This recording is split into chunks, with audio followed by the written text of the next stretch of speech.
pessoal, bom dia.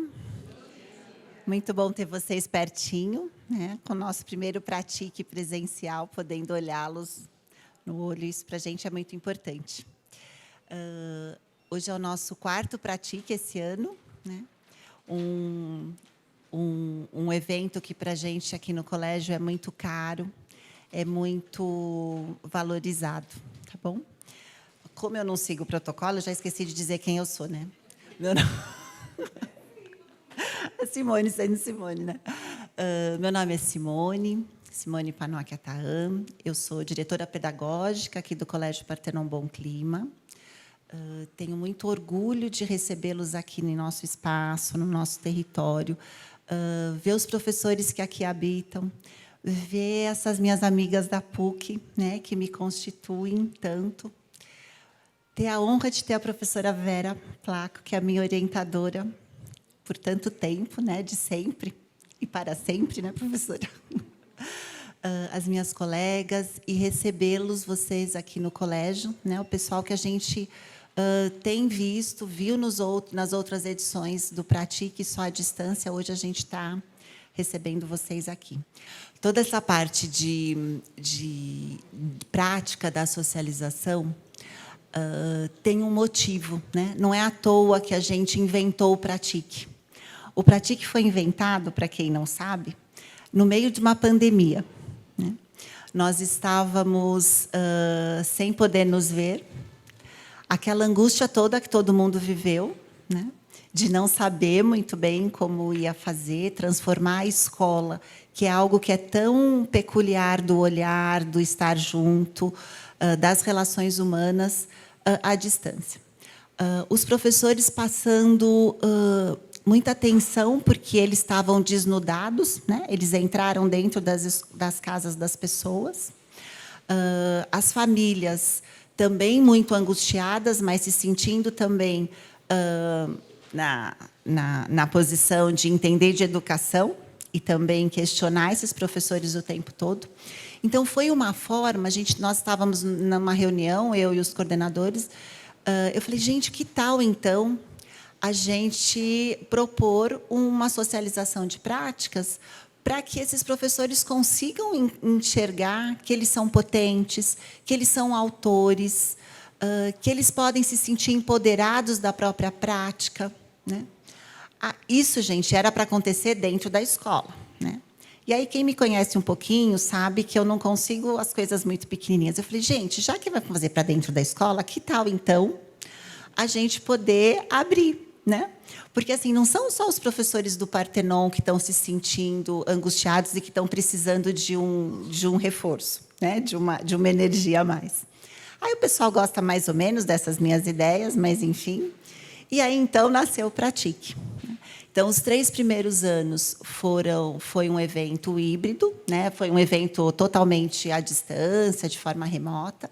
E esse ano eu fiz questão de ser presencial, né? A gente perde em alguns momentos por ser presencial, enquanto número, enquanto possibilidade das pessoas de deslocamento, mas a gente ganha muito, né?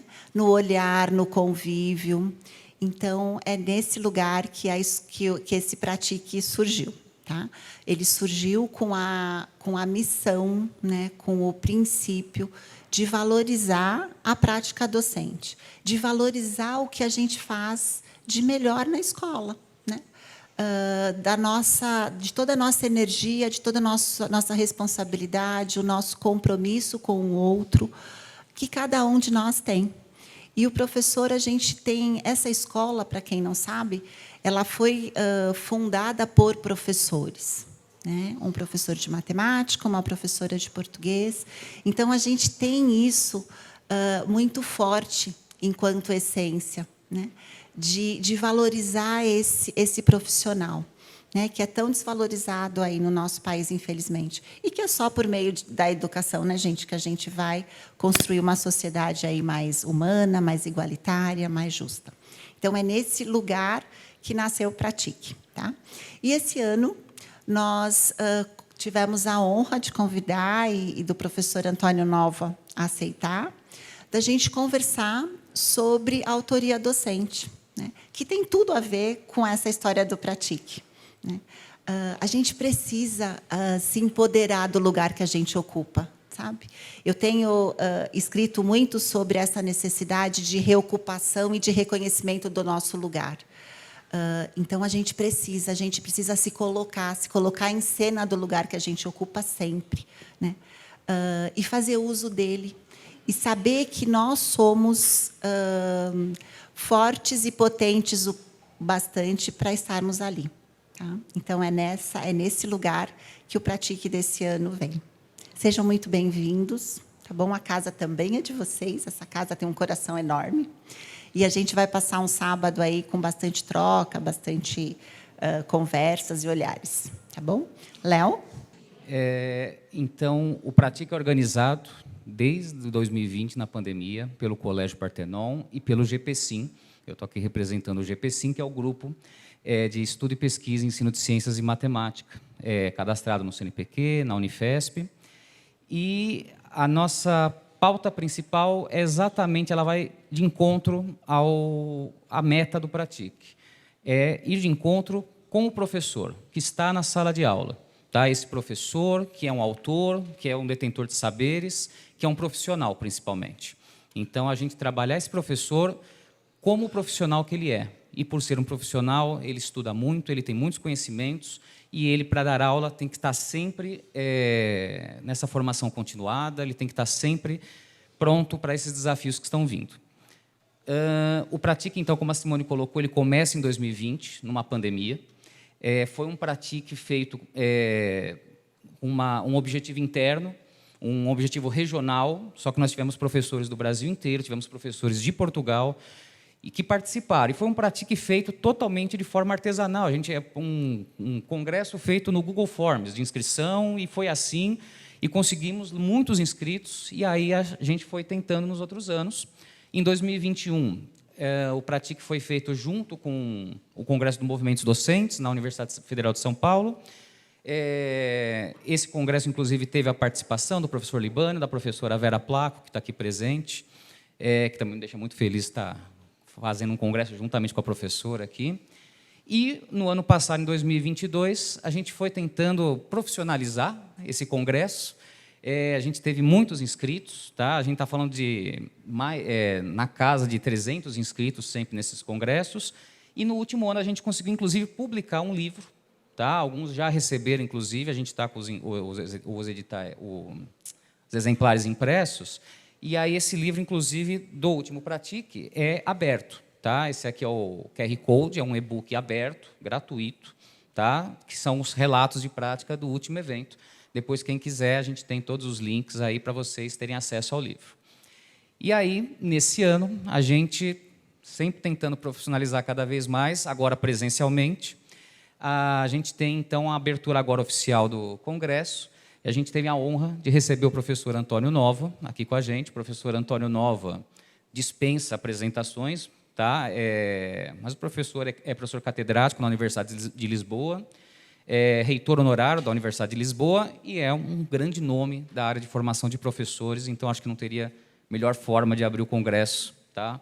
Professor Antônio Nova, por favor. Muito obrigado pelo vosso convite. É um grande prazer e uma grande honra poder estar aqui a conversar convosco no início deste vosso encontro, seminário.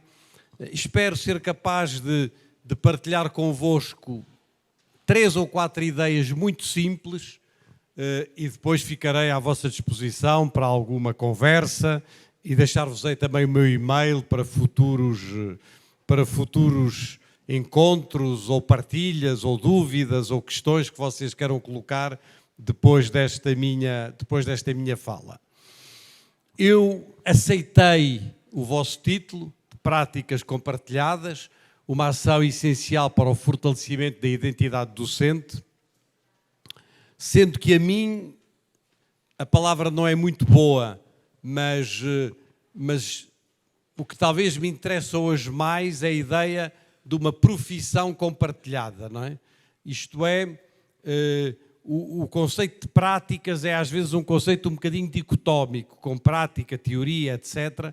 E, portanto, a mim o que verdadeiramente vocês vão sentir, provavelmente, na minha reflexão, é a ideia do reforço da profissão, do reforço de uma profissão compartilhada, colaborativa, o que seja, não é?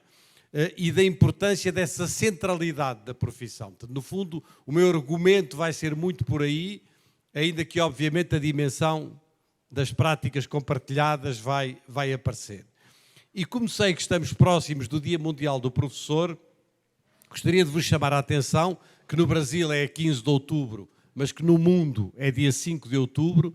Gostaria de chamar a atenção para o que foi o lema do Dia Mundial do Professor o ano passado, 5 de outubro de 2022. A transformação da educação começa com os professores.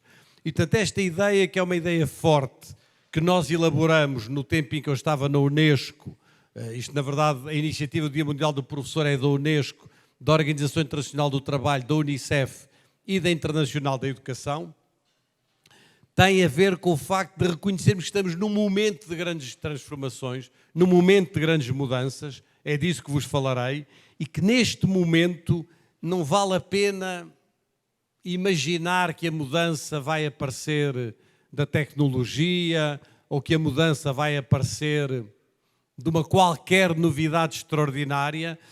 A mudança, a transformação começa nos professores. E nesse sentido, a vossa ideia de práticas compartilhadas é obviamente muito forte. O cartaz deste ano, que não existe ainda em português, diz "The teachers we need for the education we want". Os professores de que precisamos para a educação que queremos. No fundo, é a mesma ideia.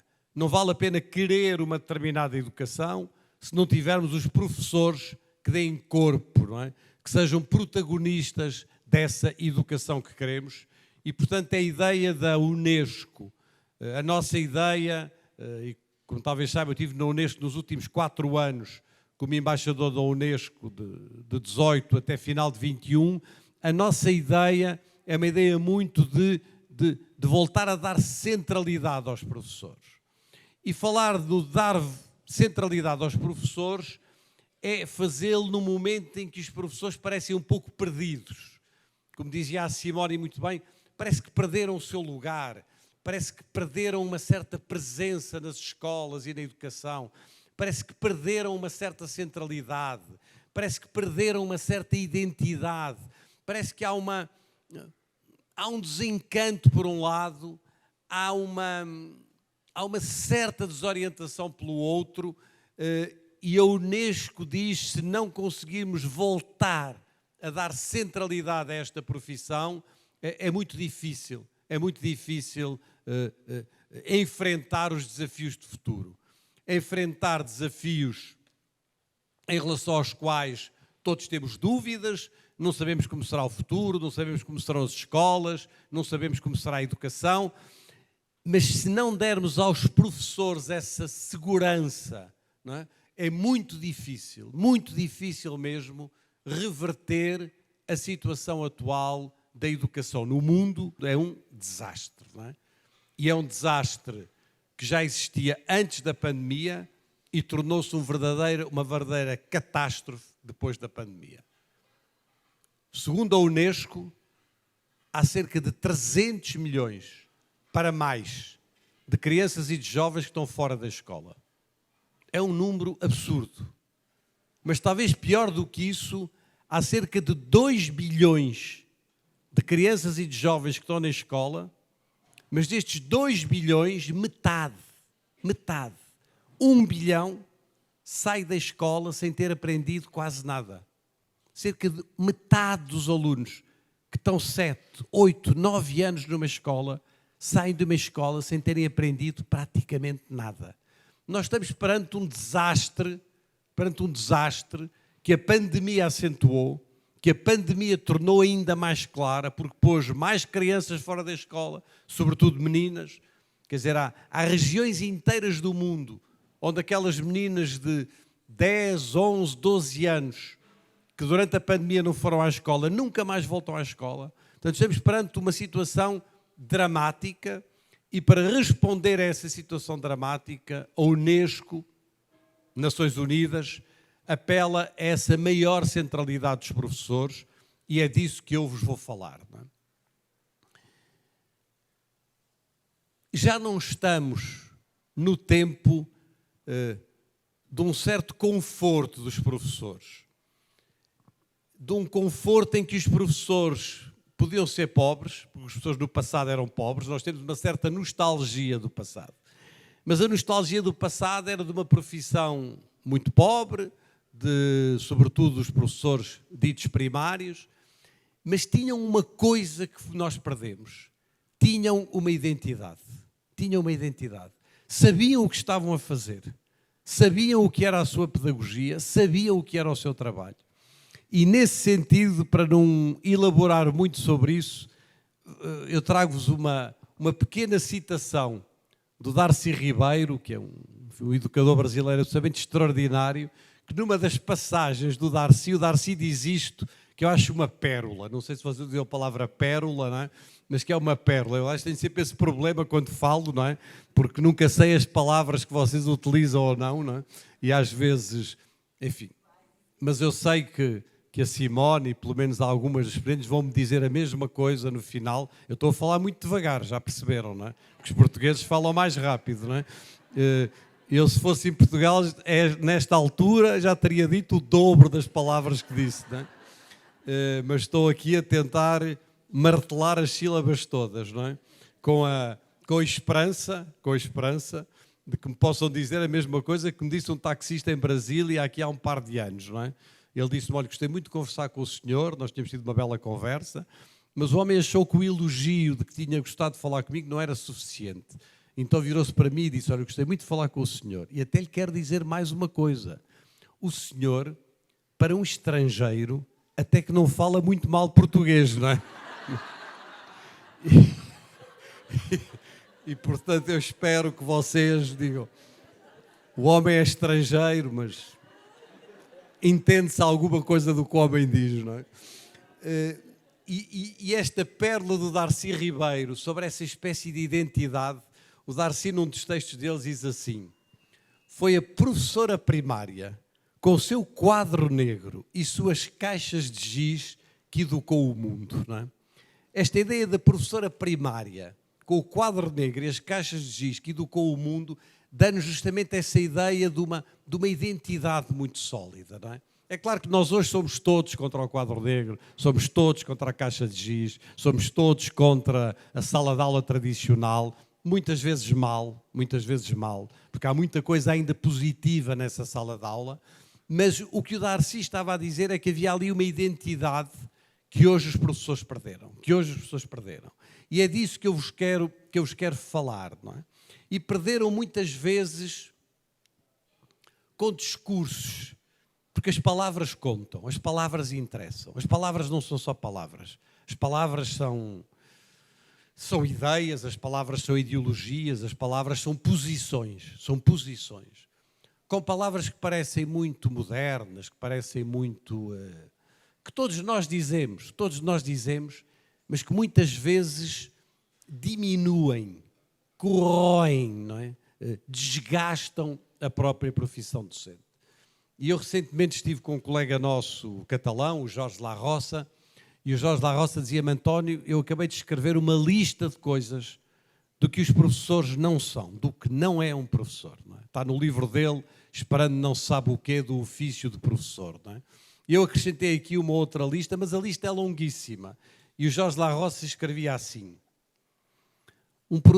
dizia ele, escreve ele, um professor não é um iniciador, um professor não é um facilitador, um professor não é um mediador, um professor não é um gestor, um professor não é um prestador de serviços, um professor não é um companheiro, um professor não é um amigo, um professor não é um tutor, um professor não é um conselheiro espiritual, nem sequer emocional.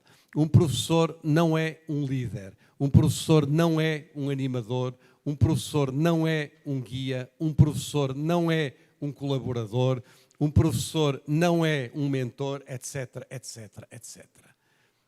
Para responder, então, afinal, o que é um professor? Bom, um professor é um professor. Um professor é um professor.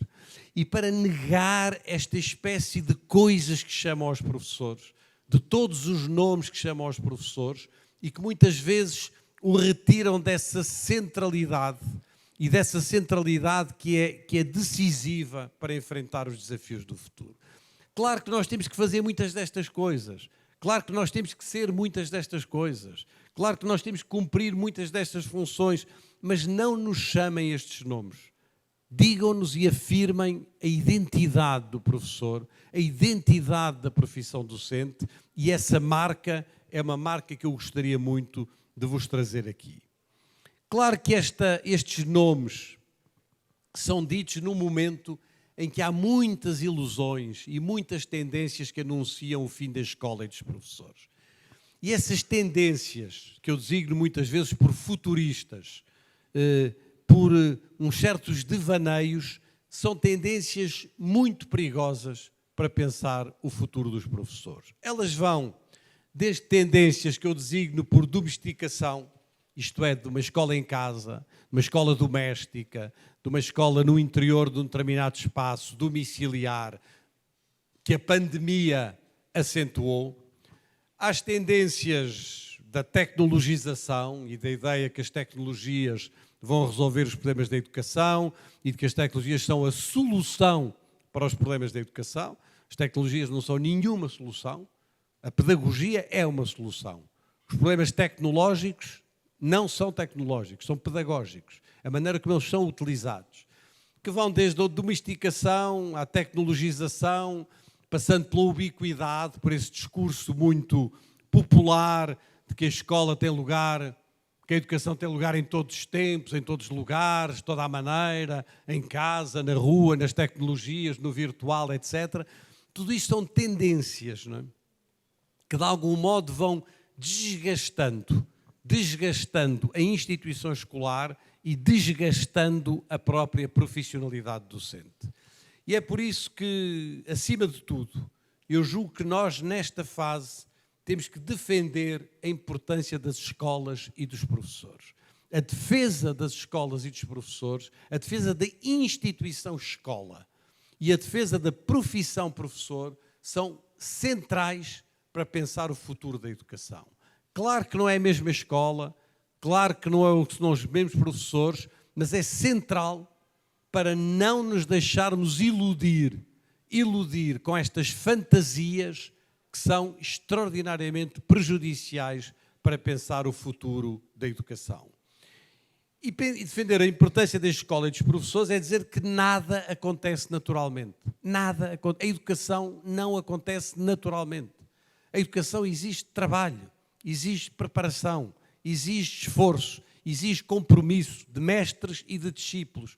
A educação não é uma coisa que acontece por uma espécie de imersão. Há uma espécie de uma imersão no conhecimento, de uma imersão nas tecnologias, de uma imersão na nuvem digital e nós aprendemos. Não, é falso, não aprendemos. Ninguém aprende por imersão no conhecimento. Aprende-se por trabalhar o conhecimento, por nos envolvermos no conhecimento e essa consciência é central para valorizar a profissão de professor. Porque se não fosse assim, com as tecnologias, com os filmes, com as animações, com as coisas maravilhosas, com os vídeos extraordinários, nós poderíamos educar-nos. Falso, não podemos. Falso, não podemos. A educação exige uma relação entre um mestre e um discípulo, existe também relações de discípulos com discípulos, de alunos com alunos, e essa relação dá-se, e eu gostaria de sublinhar isto bastante, dá-se num espaço e num tempo que são diferentes. Quando eu digo que a escola e os professores são insubstituíveis, é porque eles são um espaço e um tempo diferentes. A escola é diferente da casa.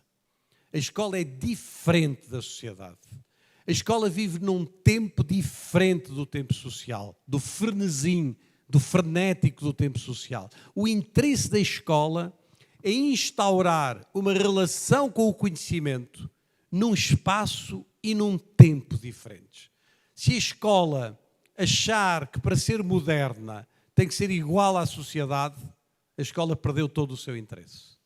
Se a escola achar que para ser inovadora tem que copiar ou imitar a sociedade, a escola perdeu todo o seu interesse.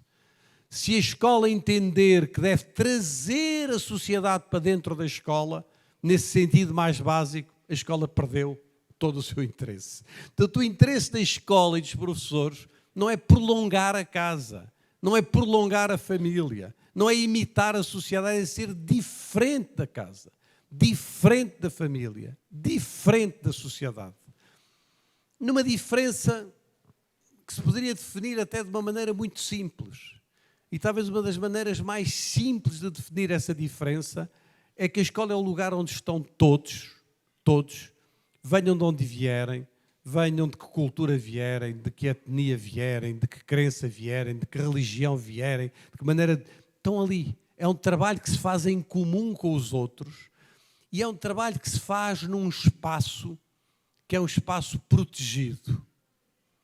Eu gosto muito de dizer, porque é uma expressão que eu acho que é muito forte, o erro, errar, é uma das coisas mais importantes para aprender. Os cientistas sabem que a coisa mais importante é o erro, que as grandes descobertas científicas fizeram-se a partir de determinados erros que permitiram a descoberta científica. A aprendizagem também se faz por erro, tentativa e erro e reelaboração. O que é importante na escola é que o erro na escola não humilha ninguém. O erro na escola não destrói ninguém. O erro na sociedade humilha. O erro na sociedade destrói muitas vezes, não é? O erro na escola não humilha nem destrói. Porque a escola é um outro espaço e é um outro tempo. E aqui reside a sua força e a sua importância. É disto que nós falamos na Unesco, no último relatório da Unesco, o relatório que nós designamos por, eu já falarei dele um pouco mais à frente, reimaginar juntos os nossos futuros, um novo contrato social da educação. Como saberão, é o terceiro grande relatório da Unesco sobre o futuro da educação. O primeiro foi o relatório Edgar Faure, em 72, Aprender a Ser. O segundo foi o grande relatório Jacques Delors, em 96, Educação, o Tesouro a Descobrir. E este é o terceiro grande relatório da Unesco sobre o futuro da educação, em que nós apelamos a um novo contrato social da educação. E falar de um novo contrato social da educação é dizer que nós vivemos hoje, num contrato social celebrado há 200 anos, quando os Estados decretaram as leis da escola obrigatória, quando se inventou a sala de aula, quando se inventou o edifício escolar, quando se inventou o quadro negro, quando se inventou a didática, quando se inventou o chamado ensino frontal, num certo sentido o que eu estou aqui a fazer, não é? Um ensino da lição que se transmite, não é? E como sabem, aula em inglês diz lecture, a aula é uma leitura, não é? Portanto, o ler alguma coisa para alguém, não é? Há 200 anos fez-se um contrato social que tinha esta base. 200 anos depois, este contrato social ainda não foi cumprido, porque 300 milhões de crianças estão fora da escola e metade das crianças que estão na escola não aprendem lá nada. Então é preciso renovar este contrato social através de um processo que alguns designam de transformação e outros de metamorfose da escola. Na verdade, as duas palavras são muito parecidas. Transformação é ir além da forma. Metamorfose é mudar a forma. Num e outro caso, o que estamos a elaborar neste novo contrato social da educação é a mudança da forma da escola. Claro que mudar a forma da escola é muito mais do que mudar apenas a forma da escola. Mudar a forma da escola é mudar a relação com o conhecimento, é mudar os currículos, é mudar a forma de trabalho do professor, é mudar a forma de trabalho do aluno, é mudar as relações entre a escola e o que está fora da escola, e, portanto, mudar a forma da escola, transformar ou metamorfosear é qualquer coisa que vai muito para além de uma mera mudança de forma no sentido, digamos, mais material do termo, não é? E talvez a melhor maneira de definir esta mudança da forma, proposta no último relatório da Unesco, é falar da ideia de novos ambientes educativos. O conceito tem sido muito elaborado também em literatura anglo-saxónica, a ideia do New Educational Environments, ou novos contextos educativos, novos ambientes educativos, não é? E a ideia do ambiente educativo é uma ideia central porque o ambiente educativo é o que permite ou não permite certas coisas.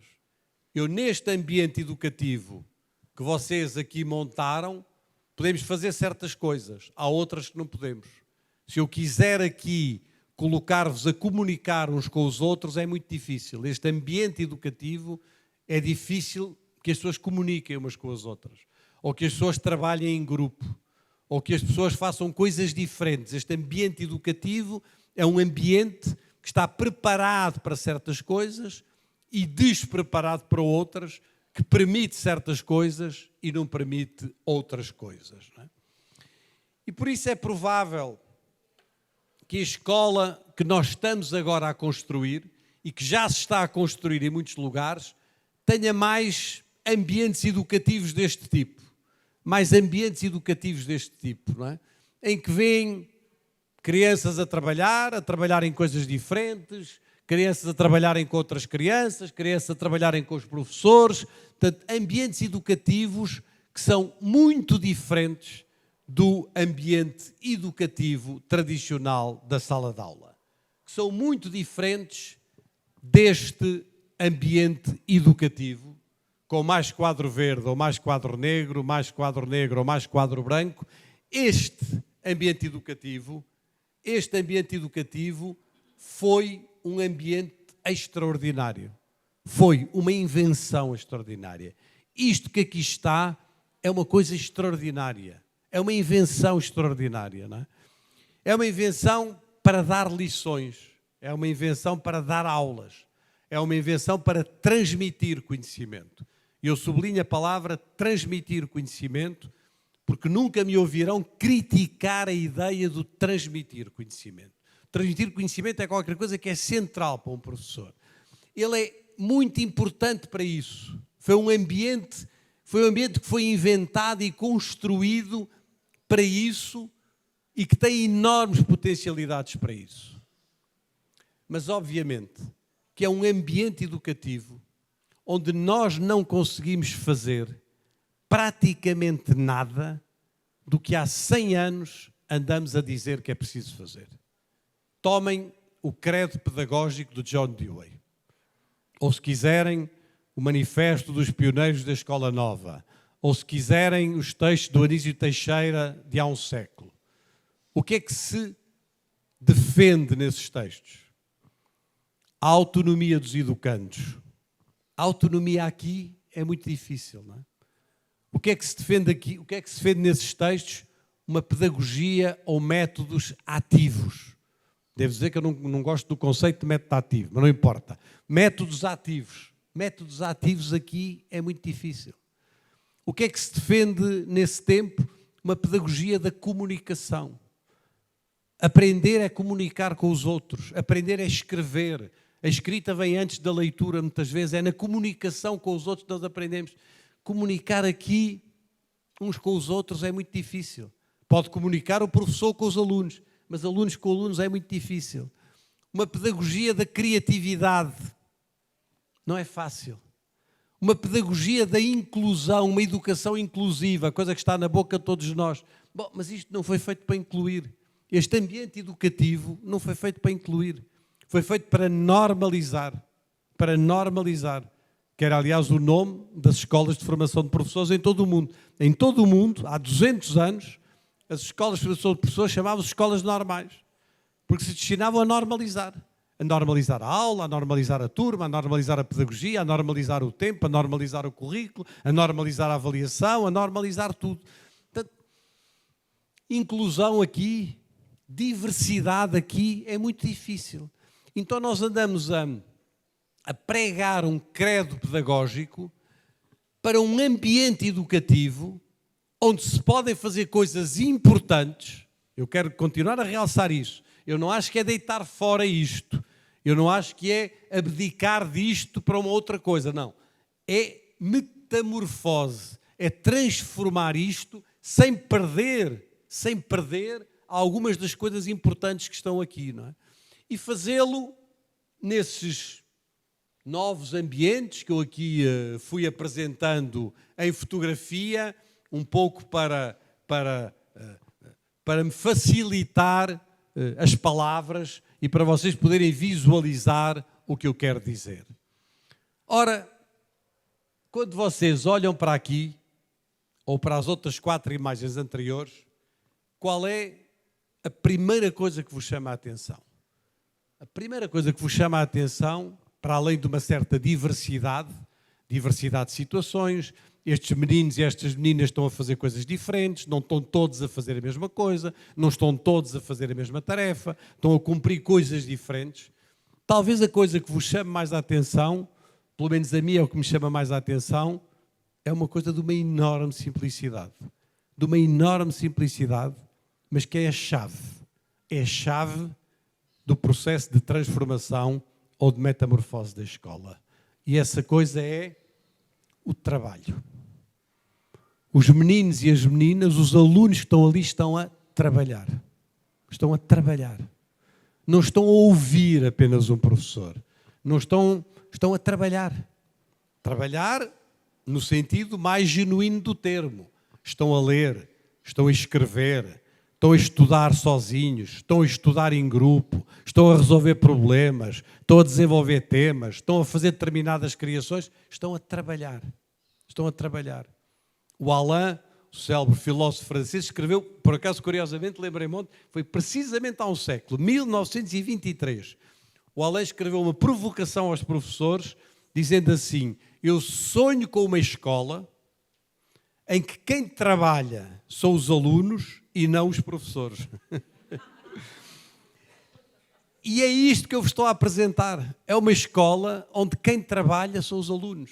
Claro, para que os alunos trabalhem, nós sabemos todo o que está por baixo do iceberg, não é? Todo o nosso trabalho por baixo do iceberg.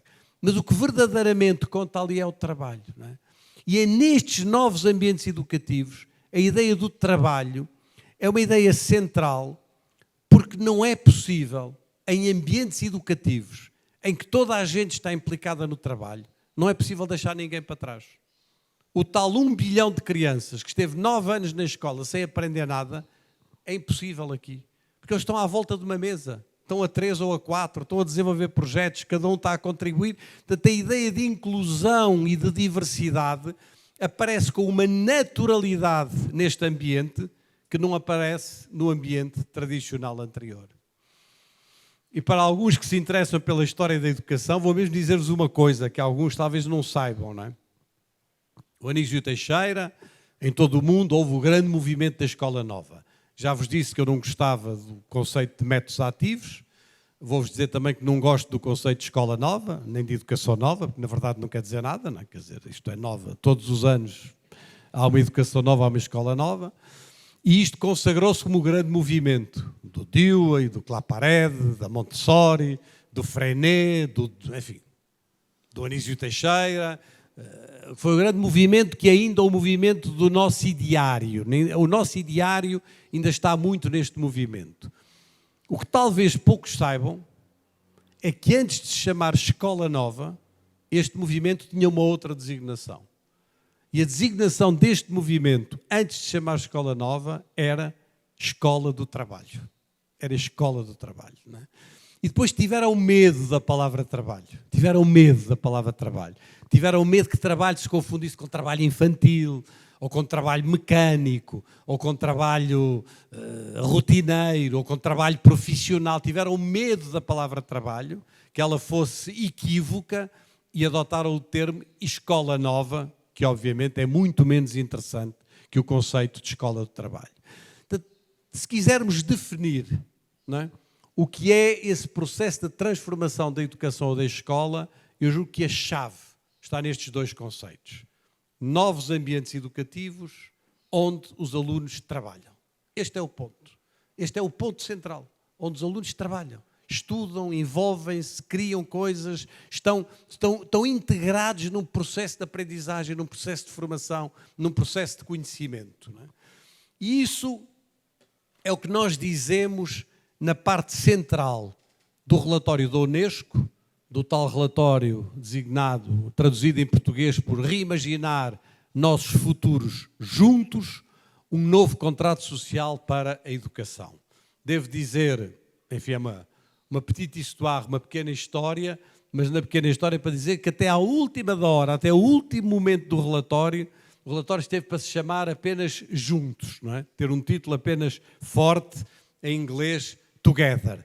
Mas depois achamos que no âmbito das Nações Unidas não é habitual haver relatórios só com um nome e acabamos por pôr um nome mais composto, não é? Mais composto. E neste relatório, e aí vou na direção do vosso seminário, a palavra forte é a palavra comum. A palavra forte é a palavra comum. É a ideia de que a educação e a escola servem para promover uma humanidade comum e que para promoverem uma humanidade comum precisamos que a escola seja o lugar onde se trabalha em comum e para que a escola seja o lugar onde se trabalha em comum é muito importante que os professores tenham também essa matriz a que vocês chamam de práticas compartilhadas. E o relatório, na parte central do relatório, desdobra-se em 5 palavras.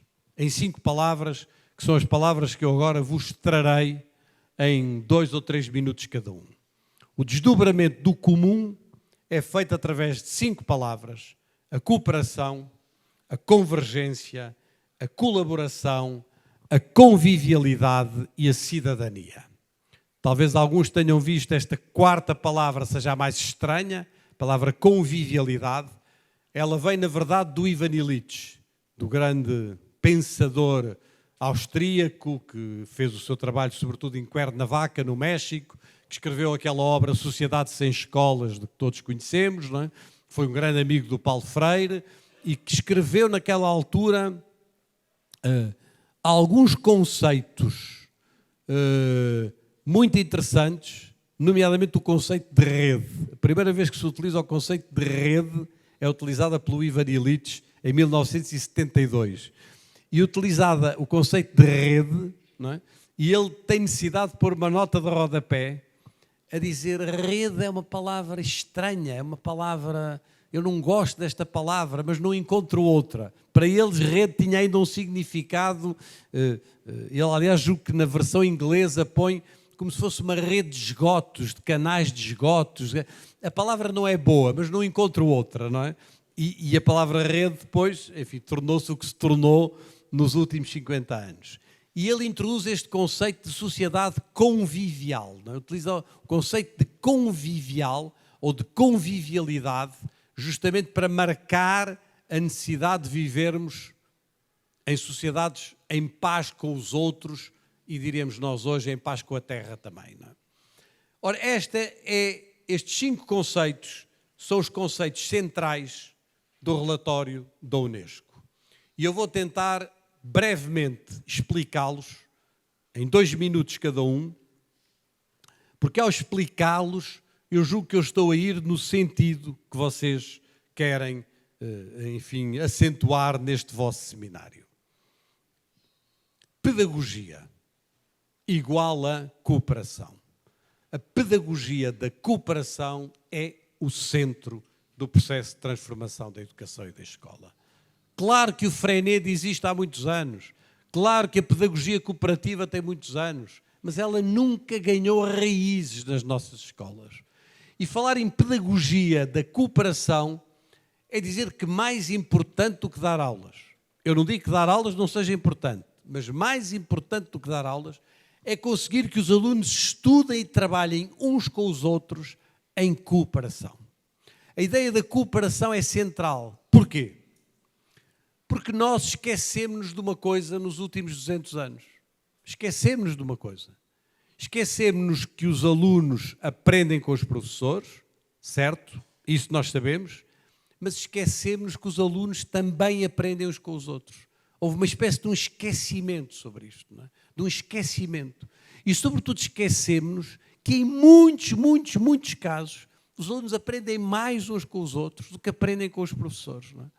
Aliás, recentemente eu estive em Harvard e o diretor da Escola Médica de Harvard lançou um novo currículo, num pequeno auditório. Ele dizia: eu sei que nós somos a melhor faculdade de medicina do mundo, da melhor universidade do mundo. E eu sei que aqui estão 200 pessoas neste auditório, mas eu sei que há milhões a verem o que nós estamos aqui a fazer na educação médica em Harvard, a melhor escola médica do mundo, da melhor universidade do mundo. Pois bem, tudo o que se faz aqui no programa de educação médica se baseia num princípio. E o princípio é o seguinte: nós aqui em Harvard temos os melhores professores do mundo. Vamos buscá-los a todo lado. Os melhores professores do mundo estão aqui em Harvard. E, no entanto, nós sabemos que os nossos estudantes aprendem mais uns com os outros do que aprendem connosco, não é? E, portanto, nós vamos organizar o trabalho aqui dentro da Faculdade de Medicina, não na perspectiva de dar aulas, mas na perspectiva de pôr os alunos a trabalharem uns com os outros, de construírem um caminho. E a Faculdade de Medicina de Harvard, onde se formam os melhores médicos do mundo, é construída a partir de uma pedagogia deste tipo, não é? E creio que isso é central para pensarmos o processo de transformação da escola. Depois a palavra convergência, para definir o currículo. Currículo da convergência. O que é que isto quer dizer? É um conceito que vem do MIT, do Massachusetts Institute of Technology. Quer dizer que mais importante do que ministrar o conteúdo de uma disciplina é conseguir que os alunos estudem temas, resolvam problemas, façam projetos. Claro que para estudar temas, para resolver problemas e para fazer projetos é preciso conhecer matemática, história e ciências. Mas o problema não é conhecer a matemática pela matemática, não é conhecer a biologia pela biologia, não é conhecer a história pela história, é conhecê-la no processo de estudar, no processo de resolver problemas, no processo de fazer projetos, não é? E a ideia da revolução da convergência, que vem da ciência, diz-nos uma coisa de uma enorme simplicidade. Nós copiamos o currículo escolar que se estabilizou no século XIX, é uma cópia da ciência do século XIX. É uma cópia da maneira como a ciência estava organizada no século XIX. No século da ordem e do progresso, não é? Em que ainda se acreditava na ordem e no progresso. Ainda que se acreditava no progresso, não é? O currículo escolar é uma cópia da maneira como a ciência estava organizada. Só que hoje a ciência já não está organizada assim. Está organizada de forma cruzada, está organizada por grandes temas, está organizada por grandes problemas e não está organizada numa taxonomia das disciplinas.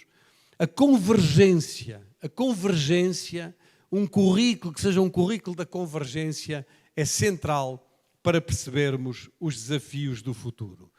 E, claro, uma profissão que seja uma profissão colaborativa, uma profissão da colaboração, e aí vamos no sentido das vossas práticas compartilhadas. Porque mais importante que ser um bom professor a título individual é ser capaz de trabalhar colaborativamente com os colegas. Mas a colaboração sempre foi um problema para os professores. E sempre foi um problema para os professores por boas razões. Porque se o meu trabalho é dar aulas no interior de uma sala de aula, sozinho, perante a minha turma de alunos, eu não preciso de colaborar com ninguém. Não preciso de colaborar. Eu, para dar a minha aula de história, preparar bem a minha aula e dar a minha aula, não preciso de colaborar. Portanto, os professores sempre sentiram a colaboração, aquelas reuniões das quintas-feiras ou das sextas-feiras, como uma coisa desagradável, uma perda de tempo. Quer dizer, além da burocracia toda, ainda temos agora... Para quê? Para quê? E tinham razão. Para o ambiente educativo da sala de aula, a colaboração não interessa. Agora, nos novos ambientes educativos que eu vos estou a falar, a colaboração é imprescindível. Não é impossível. Quer dizer, se eu tiver aqui 2 ou 3 turmas neste espaço, com 2 ou 3 professores, eu tenho que colaborar com os meus colegas, que senão isto é um caos autêntico e total, quer dizer, ninguém se entende, não é? E, portanto, a colaboração não é uma coisa voluntarista, não é uma coisa dizendo tem que se colaborar. Não, a colaboração está ligada ao modo de organização do trabalho. Se o nosso trabalho estiver organizado de uma maneira, a colaboração torna-se absolutamente necessária e imprescindível. E colaboração é a palavra mais simples do dicionário em língua portuguesa. Não há palavra mais simples do que a palavra colaboração. Basta dividi-la como eu a dividi. Co-labor, ação. Co, em conjunto, labor, trabalho, ação, ação.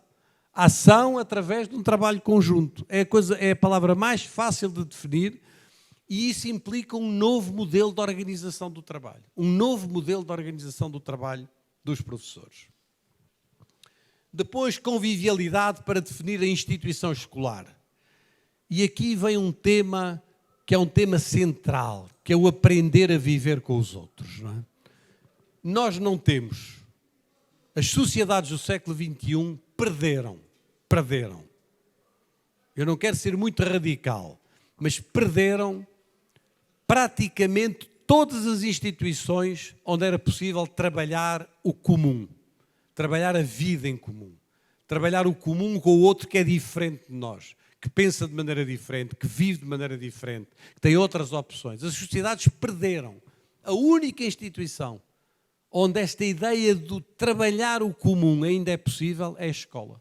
A escola é a única instituição. Já não temos mais nenhuma. Nas sociedades atuais já não temos mais nenhuma. As religiões já não cumprem essa função, já não cumprem, porque se tornaram muito identitárias. As culturas já não cumprem essa função, porque se tornaram muito identitárias. Não é? A família já não cumpre essa função. Não é? A aldeia, o espaço da aldeia já não cumpre essa função. As redes sociais, muito menos, não é? Cumprem a função contrária, a função do ódio, a função da violência, a função do confronto. A única instituição que as sociedades têm, onde ainda é possível imaginar a construção de uma sociedade convivial, é a escola. E é por isso, é talvez acima de tudo por isso, que nós não podemos perder as escolas. É talvez a razão principal porque não podemos perder as escolas. E dizer isto é fazer também uma divisão fundamental, que nos levaria muito longe, entre aprendizagem e educação. Aprendizagem é uma coisa muito importante, é uma palavra muito importante. Mas é verdade que há muitas aprendizagens que se podem fazer sozinhos, em frente à tela de um computador, em frente a um livro, há muitas coisas que nós podemos aprender sozinhos. Mas para nos educarmos, precisamos dos outros. Ninguém se educa sozinho. Ninguém se educa sem o outro. E é por isso que a escola é um lugar, acima de tudo, de educação e não apenas de aprendizagens. É um lugar de educação e falar em educação é falar em conhecimentos, em sentimentos, em emoções, em relações, em encontro. E permitam-me falar das emoções a partir do António Damasio. O António Damasio é o grande neurocientista da atualidade, que vive na Califórnia há 50 anos, é de origem portuguesa, mas enfim, julgo que já nem saberá falar português, não é? Eu digo isto porque eu recentemente tive várias conversas com ele por e-mail e eu escrevo-lhe em português e ele responde-me em inglês, não é? Quer dizer, digo assim, pá, mas o homem é português, responde-me em inglês, mas pronto, eu acho que ele já não domina bem a língua portuguesa. E o António Damasio anda há 50 anos a estudar o nosso cérebro. Anda há 50 anos a estudar o cérebro das crianças no processo de aprendizagem, o funcionamento do cérebro. Não é? E o último livro dele é um livro fantástico. É um livro que se chama, o título aliás diz quase tudo, o título é Saber e Sentir. E o argumento do Damasio é que ninguém conhece sem sentimentos, ninguém conhece sem emoções, que não é possível o conhecimento sem emoção. Mas não é uma coisa binária, tipo, nós agora vamos fazer assim, vamos dar uma aula de matemática para os conhecimentos e depois vamos 1 hora para o recreio para as emoções. Não é isso, não tem nada a ver com isso, não é? Tem a ver com o facto que não é possível conhecer sem emoções. Ele dizia, numa das passagens, vamos imaginar que uma máquina extraordinária que possamos inventar era capaz de retirar todas as emoções do meu corpo. Vinha aí uma máquina, retirava as emoções do meu corpo. Ficava só a parte cognitiva, a parte... Diz ele, no dia em que nós retirássemos todas as emoções do corpo de alguém, essa pessoa tornava-se incapaz de conhecer, tornava-se incapaz de aprender. Eu deixaria de ter qualquer capacidade para conhecer, porque o conhecimento implica essa dimensão emocional, essa dimensão dos sentimentos. É um trabalho muito interessante que vai justamente neste sentido do reforço da convivialidade. E depois, claro, sabemos que há todo um trabalho a fazer fora da escola, e eu não vou dedicar muito tempo a isto, à ideia da cidade educadora, etc., mas vou passar para a ideia e os professores. E por aqui me aproximo dos últimos 10, 15 minutos desta minha intervenção. E o que é que isto significa para os professores? O que eu tenho estado a tentar dizer significa para os professores? E eu quero dizer-vos 4 coisas, não é? Quero dizer-vos 4 coisas nestes últimos 15 minutos. E que vão muito na perspectiva do vosso seminário. Para os professores significa, como disse no princípio, um reforço da centralidade dos professores e um reforço da sua identidade. Mas o que é que isto quer dizer? O que é que isto quer dizer de forma um bocadinho mais elaborada? Quer dizer 4 coisas. 4 coisas que eu gostaria de pensar convosco. A primeira das coisas, ao falar em práticas compartilhadas, é dizer nós precisamos de compreender melhor e de trabalhar melhor o conhecimento profissional docente. Porque nós falamos muito do conhecimento dos conteúdos e da didática dos conteúdos, ótimo. Falamos muito dos conhecimentos pedagógicos e dos conhecimentos didáticos e da história da educação e da psicologia da educação e da sociologia da educação e da didática geral, etc. Ótimo. Mas esquecemos. Há uma espécie de um buraco negro, de uma ausência sobre o que é o conhecimento profissional docente. O que é o conhecimento que está na profissão, que faz parte do património da profissão, que faz parte do repertório da profissão. E ele não é nem o conhecimento dos conteúdos e das didáticas, nem o conhecimento das pedagogias, é de outra ordem, é de outra natureza e ninguém, ou muito pouca gente, tem estado a trabalhar sobre ele, não é? E esta é a base das práticas compartilhadas. Não são tantas práticas, é o conhecimento profissional docente. É a capacidade de conhecermos, é aquilo que os médicos chamariam o conhecimento clínico. É o que os médicos chamariam o conhecimento clínico. Então, o tema do conhecimento profissional docente, para mim, é, hoje, na minha reflexão, ela aliás aparece no capítulo 6, o conhecimento profissional docente, em que eu procuro definir esse conhecimento e chamar a atenção para todos nós, nas escolas, nas universidades, nos departamentos de educação, de nos centrarmos sobre isso, de nos centrarmos sobre a tentativa de perceber o que é esse conhecimento, como é que ele se elabora, como é que ele se sistematiza, como é que ele se pode publicar não no sentido de publicar artigos, como é que ele se pode tornar público, como é que ele pode ganhar uma dimensão de compartilhamento com os outros, não é?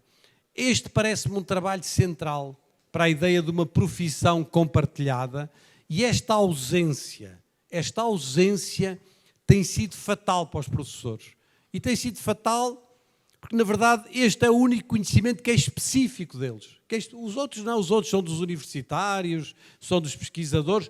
O conhecimento que é deles é um conhecimento que nem eles, nem os outros estão a valorizar suficientemente. A segunda ideia que eu gostaria de vos chamar a atenção é para a ideia do trabalho docente colaborativo, mas, sobretudo, mais do que do trabalho docente colaborativo, o controlo sobre o nosso trabalho. Porque o grande problema hoje, no Brasil e no mundo inteiro, não sei se esta palavra existe para vocês, é uma palavra meio complicada. Palavra parafernália, existe? Não. Existe? Bom, ok. Ótimo, ainda bem, maravilhoso. Ainda temos algumas palavras comuns, não é? As escolas transformaram-se e a educação numa parafernália de coisas absolutamente insuportável, não é? De textos, de livros didáticos, de tecnologias, de regulamentos, de resoluções, coisa de tal maneira insuportável, não é? Que os professores verdadeiramente deixaram de ter controle sobre o seu trabalho. Os professores não controlam o seu trabalho. As pessoas tornaram-se uma espécie de aplicadores de coisas, aplicadores de livros, aplicadores de tecnologias. Alguns designam até isso como os professores micro-ondas, não é? Quer dizer, isto é, pegam naquilo, a comida já está feita, a comida já está preparada. Ora, o centro do trabalho do professor é, se quiserem uma palavra do La Roça, é uma artesania, não é? É uma construção de coisas, é uma construção do seu trabalho, que a tal professora primária do Darcy Ribeiro tinha. A professora primária do Darcy Ribeiro controlava o seu trabalho, era ela que definia o seu trabalho. Podia não ser uma coisa extraordinária, podia ser um trabalho, talvez não fosse uma coisa extraordinária, mas era ela que preparava aquela comida pedagógica, era ela que sabia o que estava a fazer, ela sabia muito bem o que estava a fazer, como ensinar as crianças a ler, como alfabetizar as crianças. Ela sabia muito bem o que era o seu trabalho, não tinha dúvidas sobre isso e fazia o seu trabalho o melhor que podia e o melhor que sabia. Hoje os professores estão perdidos. É uma coisa, é outra coisa, é uma coisa que sai aqui, é uma inovação que sai acolá, é uma... E eu se pudesse deitava isto tudo fora, está a ver? Se pudesse deitava isto tudo fora, não é? Nós estamos a jogar para cima das cabeças dos professores todos os dias, é nos ministérios, é nas fundações, é nas empresas, é nas universidades, é nos livros, é não sei o quê, e isto é fatal para os professores. Então nós temos que reinverter este processo, temos que voltar a dar aos professores um controle sobre o seu trabalho.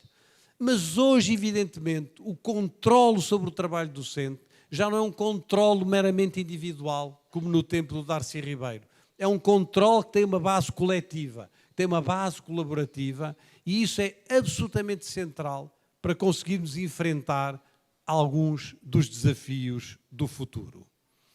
O terceiro é mais óbvio, mas não quero deixar de o trazer aqui, é a ideia de uma formação cooperada. O conceito de formação cooperada vem, em particular, daquele que é o grande autor português na área da educação, o grande pedagogo português na área da educação, um homem chamado Sérgio Nisa, que é o grande responsável pelo movimento da escola moderna, que é um movimento de professores e um movimento de formação de professores que tem hoje praticamente 60 anos, nasceu em 1964, 1965, e o conceito de formação cooperada é o conceito central da formação. É o conceito central da formação. Ora, agora veio-me à cabeça uma coisa horrível que eu fiz aqui há uns anos atrás, não é? Mas a culpa não foi minha, juro que a culpa não foi minha, não é? A culpa não foi minha, mas a vergonha foi minha, não é? Eu em 2014 estive em Brasília, no MEC, convidado pelo secretário da Educação Superior, que na altura era o Paulo Speller. E eu estava lá, portanto, tinha algum dever perante eles, quer dizer, estava lá convidado por eles, não podia dizer que não a determinadas coisas. E eram aí umas 5 da tarde, o Paulo telefona-me a dizer: epá, António, podes vir aqui ao meu gabinete, tenho um pedido para te fazer. Eu disse: ó Paulo, claro que vou. E fui ao gabinete do secretário da Educação Superior. Ele disse-me: António, desculpa estar-te a pedir isto, mas tu tens que fazer amanhã de manhã uma palestra sobre formação continuada. Eu disse: ó Paulo, são 5 da tarde. Quer dizer, isto não é para eu não tenho as coisas preparadas, eu preciso de tempo. E eu, na verdade, preciso de muito tempo para preparar as coisas.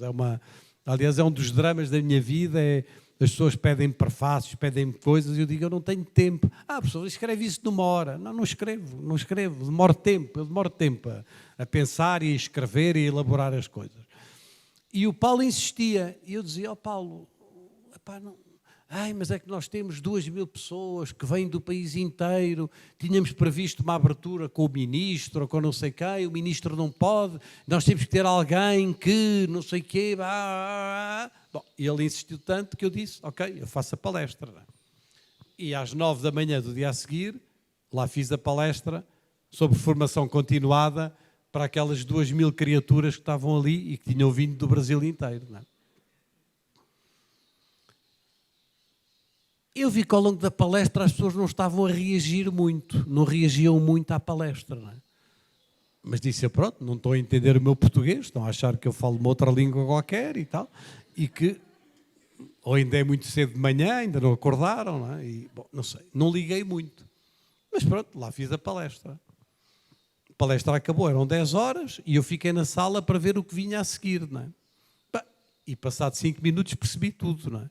É que tudo o que eles iam apresentar era tudo o contrário do que eu tinha estado a dizer na palestra.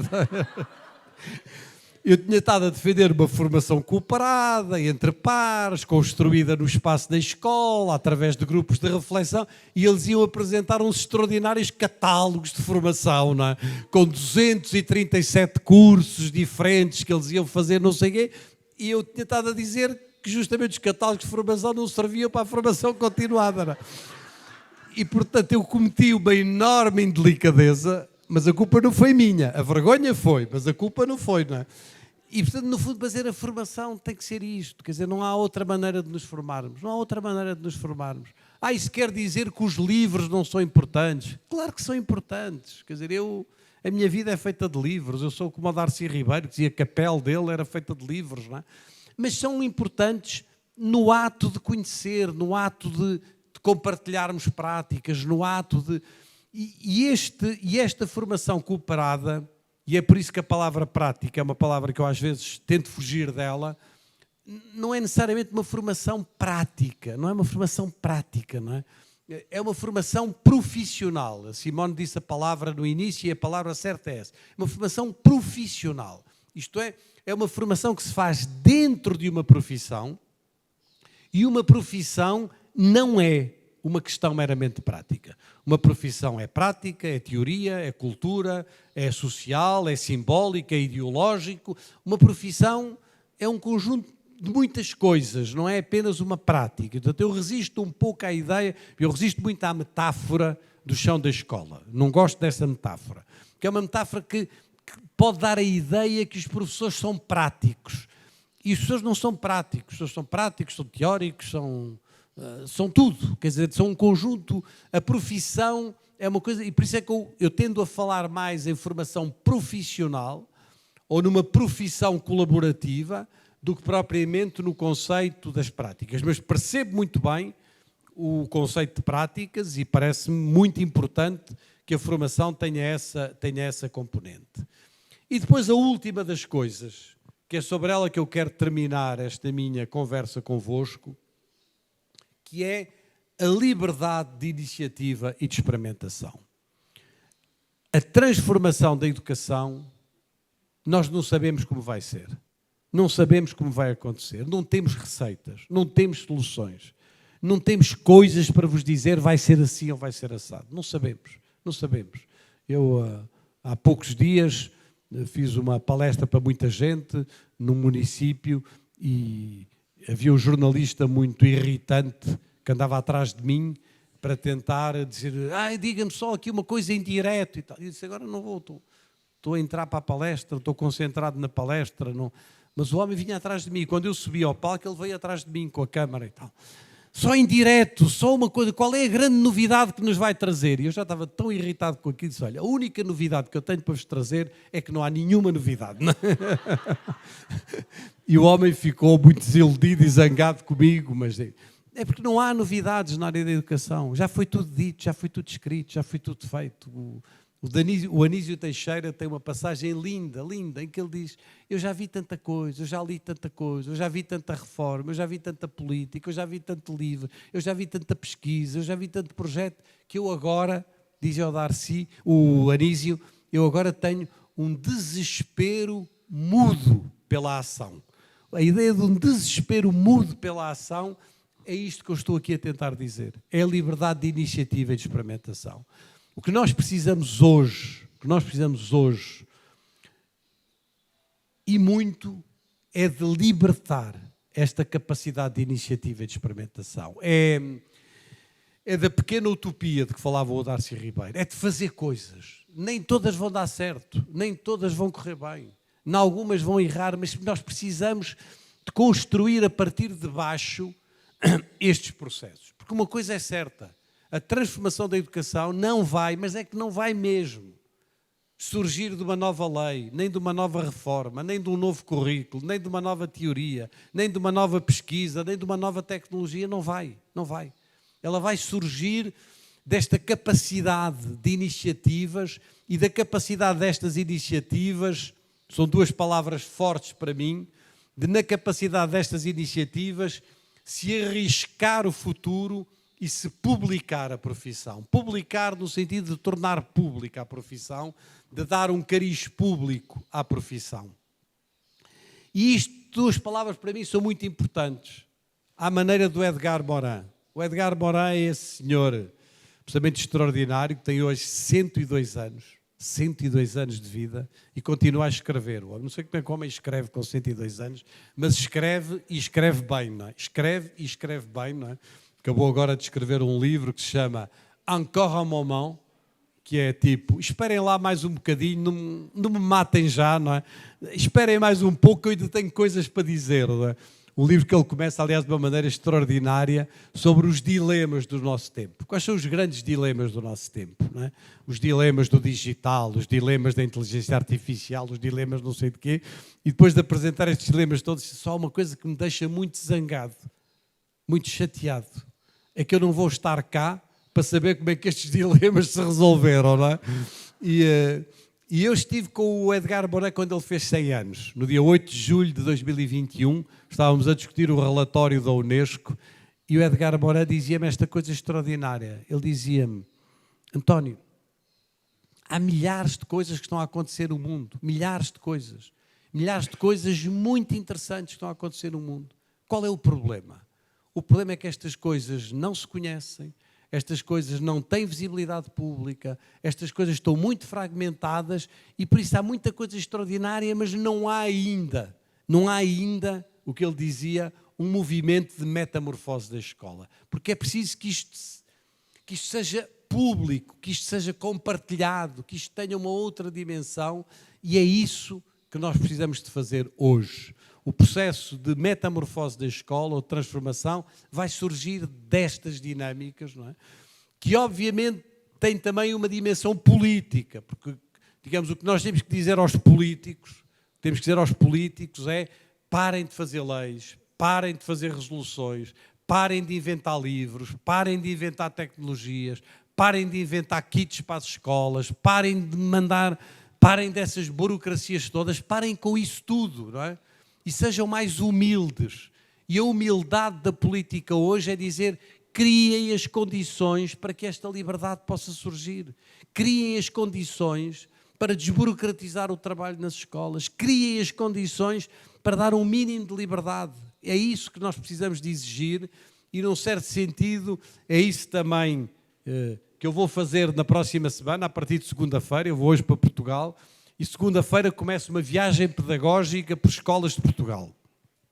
Vou pegar no meu carro, sozinho, sem apoio de ninguém. O Ministério queria-me dar apoio, eu disse não quero.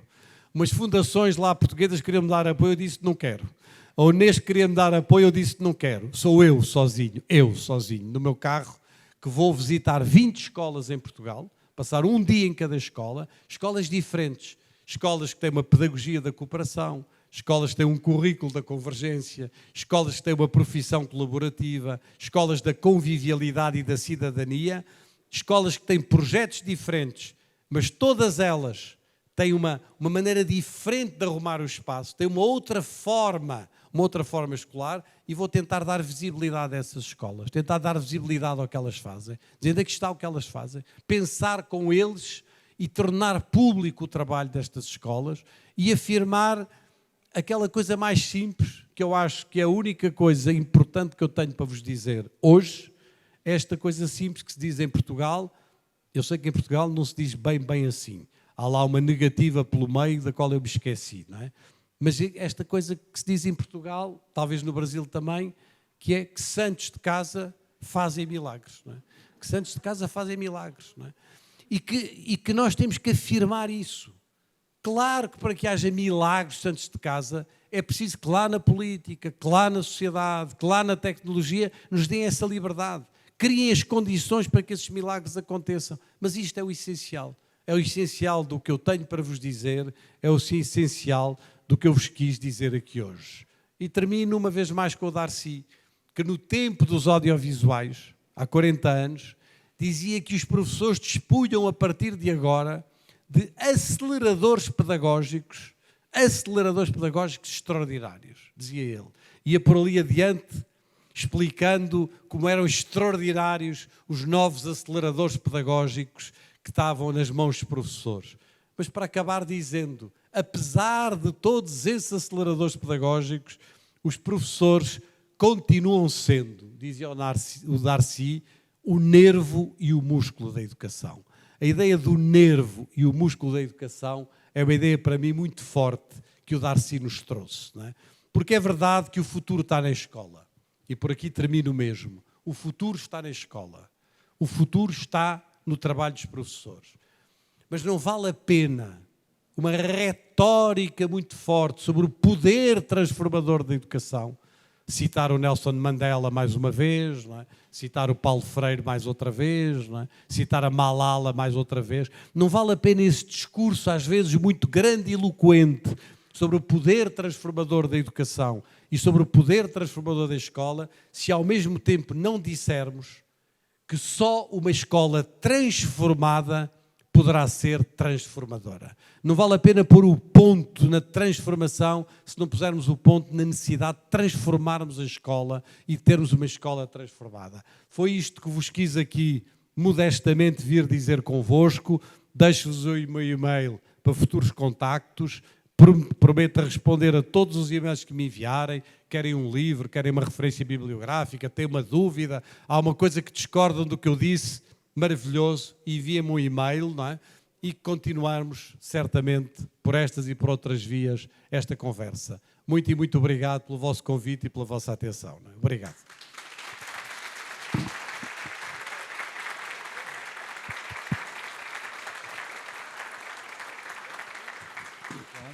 A gente tem um tempinho para duas perguntas. Se alguém tiver perguntas, a gente já leva o microfone. Eu sou Tereza Pérez, eu trabalho com educação pública. E, bom, acompanho sua produção há muitos anos já e adoro, compartilho de absolutamente tudo que você coloca.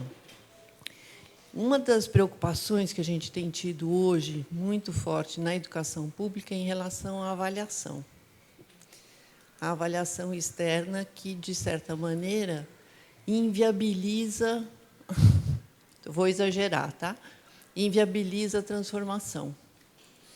Na educação pública, a nota tirada pelas escolas e pelos municípios passou a ter um papel de voto até, né? Os prefeitos se dão muito bem quando o IDEB sobe.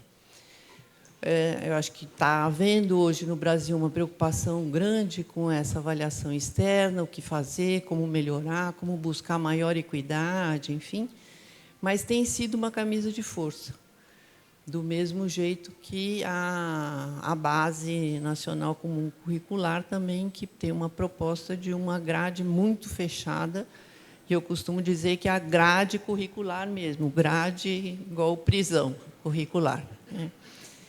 Então, não sei se você puder comentar alguma coisa a respeito. Quero. Não, eu entendo muito bem o que diz e é um problema muito difícil, não é um problema fácil, não é? Porque, obviamente, que, sobretudo num país como no Brasil houve uma queda das aprendizagens mensuráveis muito grande. Quer dizer, o Brasil tem indicadores muito fracos e muito frágeis nesse domínio. E isso é um problema. Nós não podemos pôr a cabeça como a avestruz, não é? Parece, aliás, que a avestruz não põe a cabeça, mas não importa, dentro da areia. Mas a metáfora é boa, não é? Não podemos ignorar isso portanto, nesse sentido, é evidente que a relação com o conhecimento, por isso é que eu insisto muito na palavra conhecimento. A escola é uma relação com o conhecimento, A escola é um lugar de conhecimento e, portanto, é preciso que essa dimensão nunca seja esquecida, não é?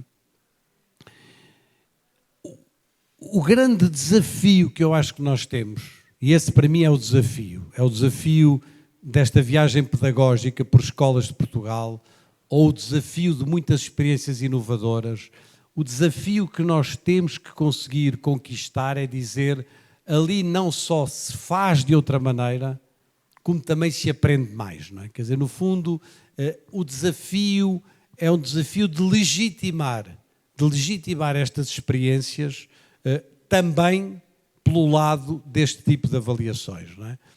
Claro que nenhum de nós gosta destas avaliações. Estas avaliações são muito pobres, não é? São muito...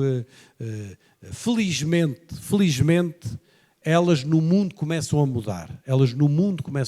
O caso mais típico é o caso do PISA, não é? O PISA foi um programa que padronizou muito e que influenciou muito estas políticas públicas. O PISA hoje é muito diferente, mas muito diferente mesmo, de o PISA de há 10 anos. Não é? Já não é baseado no mesmo tipo de lógicas, no mesmo tipo de critérios, procura apreender outras realidades da cidadania, realidades da inclusão, etc. Mas eu julgo que o que nós precisamos nestas experiências é de dizer estas experiências são muito enriquecedoras do ponto de vista pessoal, do ponto de vista humano, do ponto de vista de levar as crianças a outras coisas que a escola, enfim, tradicional, entre aspas, não leva, são muito enriquecedoras e também no domínio da avaliação métrica, elas são melhores, não é? Quer dizer, elas têm que se legitimar duplamente, não é? E eu vi, por exemplo, o debate sobre a Escola da Ponte em Portugal. A Escola da Ponte em Portugal ganhou asas no momento em que mostrou que não só se faziam ali coisas diferentes, mas também quando chegava aos exames os alunos tinham melhores resultados do que nas outras escolas. Esta dupla legitimação é importante num primeiro momento. Num primeiro momento ela é importante. Se nestas escolas, por alguma razão, as avaliações externas começassem a baixar, evidentemente que isto ia ser muito complicado. Nós precisamos de um processo de dupla legitimação, que é o que eu vou procurar tentar fazer também com esta viagem a 20 escolas diferentes de Portugal. Eu vou pegar nestas 20 escolas e vou explicar que não só se fazem coisas muito enriquecedoras do ponto de vista humano, mas também, no que diz respeito à medida das aprendizagens, elas não são piores que as outras, antes pelo contrário. É um debate que eu acho que o Brasil não pode ignorar esse debate. Talvez Portugal possa ignorar esse debate, talvez a França possa ignorar esse debate. Não estamos cá na parte de cima das tabelas das avaliações externas. O Brasil não pode ignorar esse debate. Não pode ignorar esse debate e tem que construir estas experiências e construir estas relações com uma grande exigência exigência do ponto de vista das aprendizagens. Nós não podemos. Se caso contrário é muito complicado, não é? Eu disse uma vez na brincadeira, e até lá em Portugal, e até os colegas meus não gostaram, não é? Da área da pedagogia, eu disse, a pedagogia, e em parte o que eu aqui trouxe foi um pensamento pedagógico, a pedagogia não serve para facilitar o trabalho às crianças. A pedagogia serve para dificultar o trabalho às crianças. Mas para dificultar um trabalho que é mais difícil, mas que é feito com sentido, que é feito com motivação, que é feito com outra maneira. Não é para facilitar. E é verdade que no Brasil, em muitos lugares do Brasil, houve uma cultura pedagógica, houve uma cultura profissional, muitas vezes centrada sobre o bem-estar, e isso é central, muitas vezes ligada ao cuidado, e isso é central, muitas vezes ligada à livre expressão das crianças, e isso é extraordinário, mas isso só não chega. Isso só não chega, não é? Eu lembro-me daqui há muitos anos, já tem muitos anos, punha uns slides em que eu ia buscar coisas até da música, e algumas dizia, é extraordinário que uma criança livremente possa dançar num espaço como este. E esse lugar da dança é um lugar extraordinário. Mas isso não substitui a aprendizagem de uma dança, do bailado ou de uma dança estruturada, não é? É extraordinário que uma criança possa ver o céu e usufruir das estrelas e da lua, e esse usufruir de uma vivência é extraordinário, e o Brasil tem uma experiência extraordinária sobre isso, não é? Mas isso não substitui a aprendizagem do uso do telescópio ou do conhecimento científico, não é? Estas duas coisas têm que estar... É maravilhoso uma criança dar pontapés numa bola, e todos os brasileiros gostam de jogar com uma bola. Mas a aprendizagem de um desporto é outra coisa, não é? Quer dizer, são dois níveis, e os dois níveis são importantes, e nós, na inovação pedagógica, precisamos dessa dupla legitimidade. Se não tivermos essa dupla legitimidade, estaremos em dificuldades.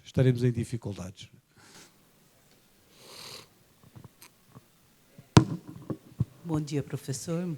Muito obrigada pela sua exposição, que nos provoca, que traz muitas reflexões. Eu trabalho na universidade com um grupo de pesquisa, nós estamos terminando uma enorme pesquisa agora, e um dos objetivos mais fortes da nossa pesquisa era discutir, refletir, pesquisar sobre a escola do século XXI, que desafios ela traz. E o nosso objetivo final, a nossa finalidade, na verdade, era trabalhar para propor questionamentos à política educacional brasileira, que, em geral, tem um discurso bonito, mas um discurso, uma prática que não tem absolutamente nada a ver com esse discurso.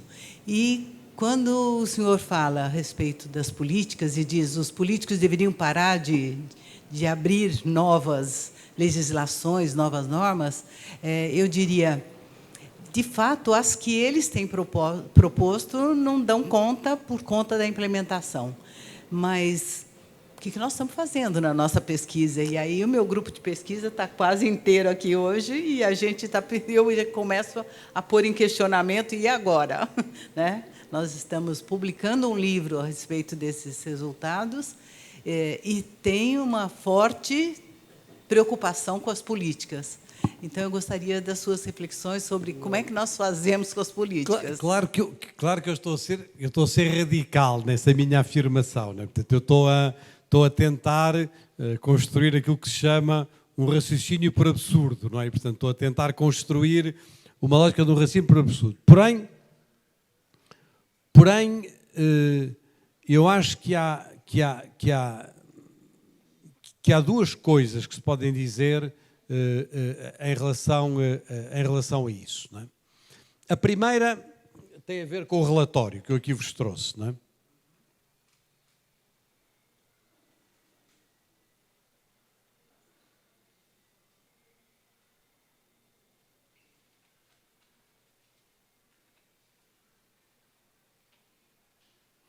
Com este relatório. Este é um relatório da Unesco, um relatório das Nações Unidas. E é um relatório que, como todos os relatórios da Unesco, todos, por definição, é essa a base de um relatório da Unesco, termina com um conjunto de recomendações. Recomendações para as políticas públicas, um pouco no sentido do que estará na origem da vossa pesquisa também.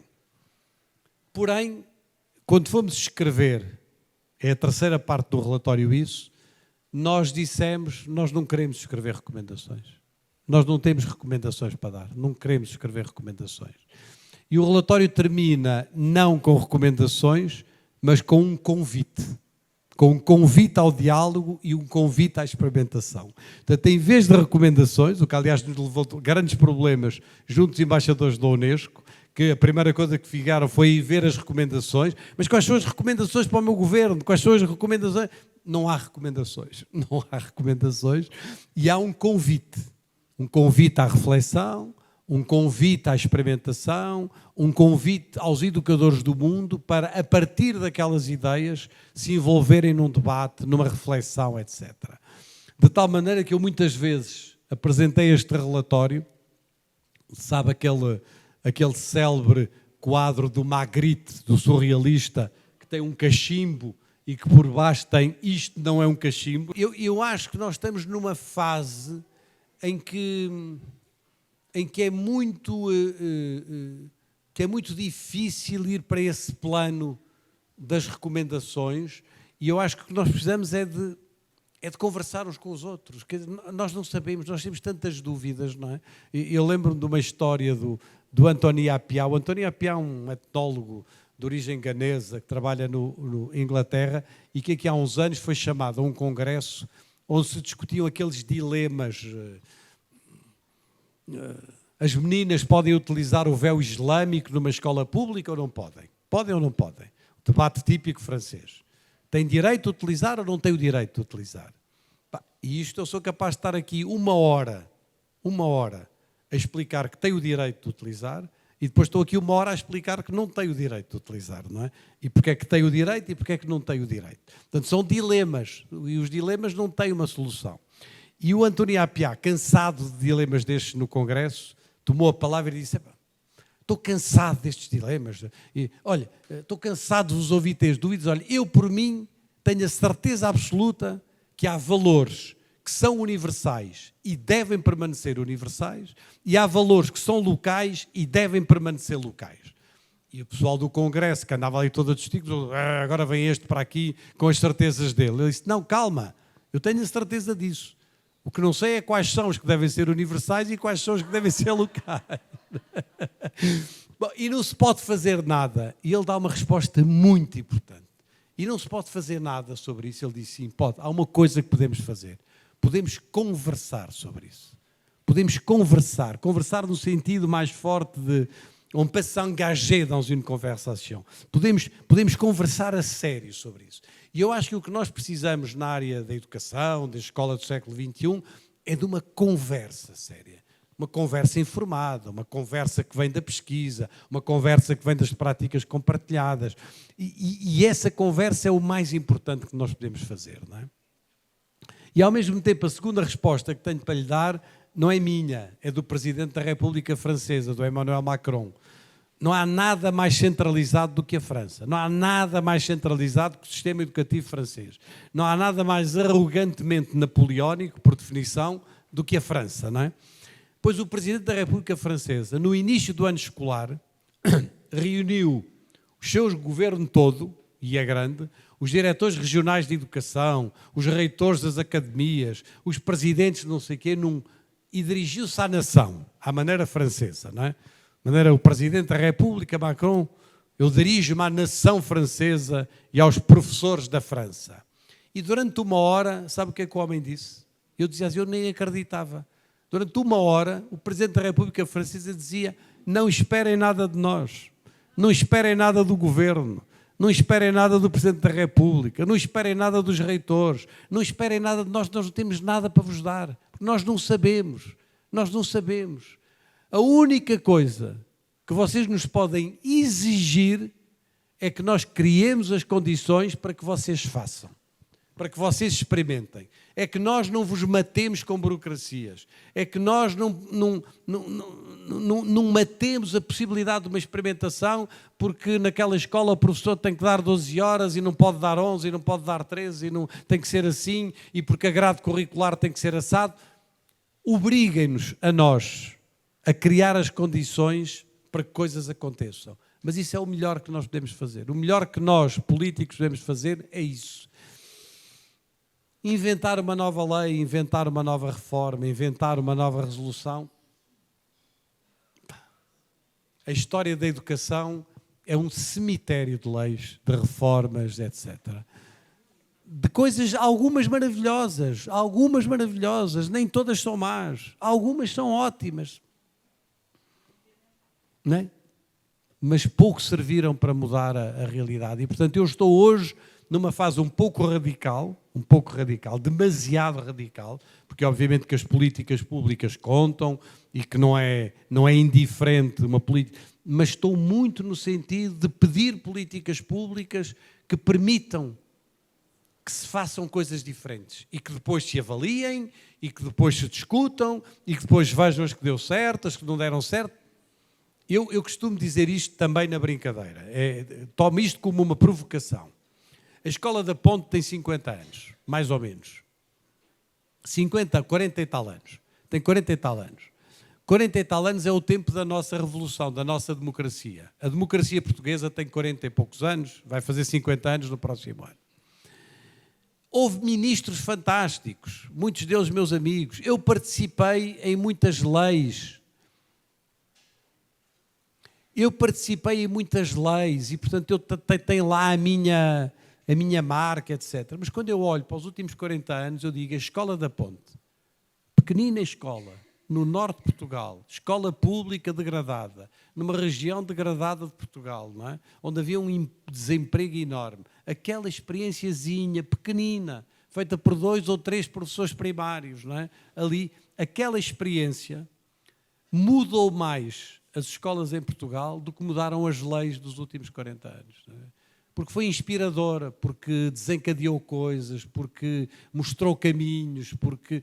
Portanto, eu estou muito nesta fase da minha vida. Há 10 anos não lhe diria isto, daqui a 10 anos, se ainda cá estiver, provavelmente também não lhe diria, mas neste momento da minha vida eu estou muito nesse ponto, não é? No ponto de querer que aconteçam coisas e que essas coisas sejam compartilhadas, sejam tornadas públicas.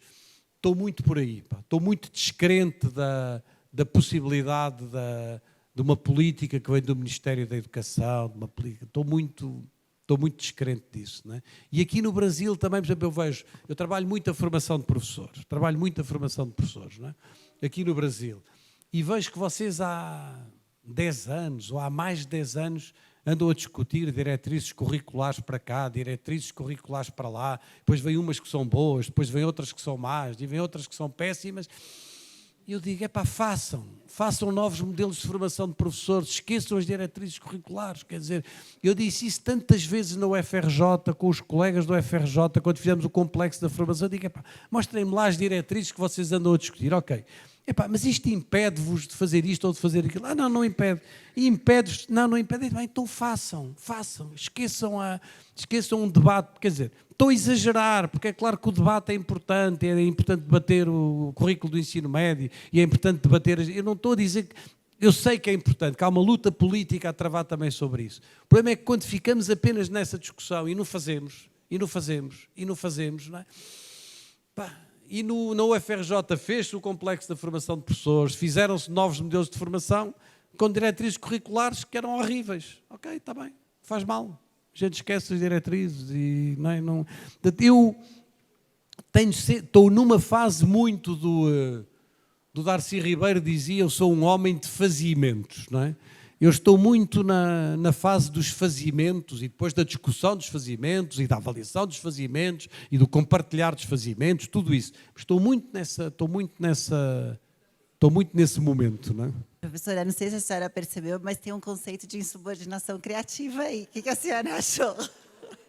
Eu cheguei à Universidade de Genebra e tinha lá uma disciplina chamada História da Educação. Foi uma disciplina que eu fiz e depois o meu primeiro doutoramento foi nessa área, etc. Estamos a falar uma coisa há 40 anos. Não é? 40 anos. Então, há uma disciplina de História da Educação.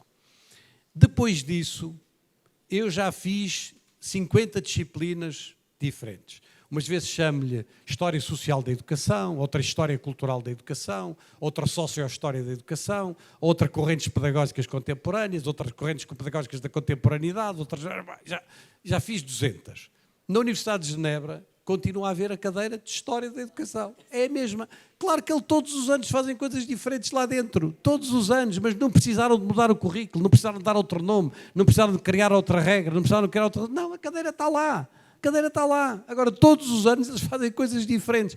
E é muito essa coisa que eu acho que nós, dentro das coisas que existem, nós temos muitas vezes uma liberdade que não ficamos na guerra política, e eu não estou a dizer que a guerra política não é importante, mas não ocupamos o espaço de liberdade que muitas vezes existe. Não é? E isso para mim foi muito claro em 2017, quando eu estive na UFRJ, e eles estavam muito voltados, porque era o Roberto Lehrer, que era o reitor, e havia ali uma dimensão política muito forte, estavam muito voltados para o debate político sobre as diretrizes, sobre isto, etc.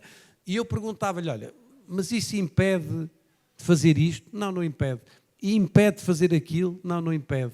E impede, quer dizer, a maior parte das coisas não impedia que fossem feitas, não é? Quer dizer, A gente ficaria aqui o resto de sábado, né? Mas, enfim, o professor tem um voo e nós temos o compartilhamento das práticas de vocês, que nós estamos super ansiosos. Então, eu vou dar alguns recadinhos de organização, tá bom? Daqui a pouco nós temos já o café. O café está aqui no auditório, né? O auditório, a gente caminha aqui e já entra. Então, foi um café organizado para vocês. Nós daremos início às apresentações, em vez das 11 às 11h10.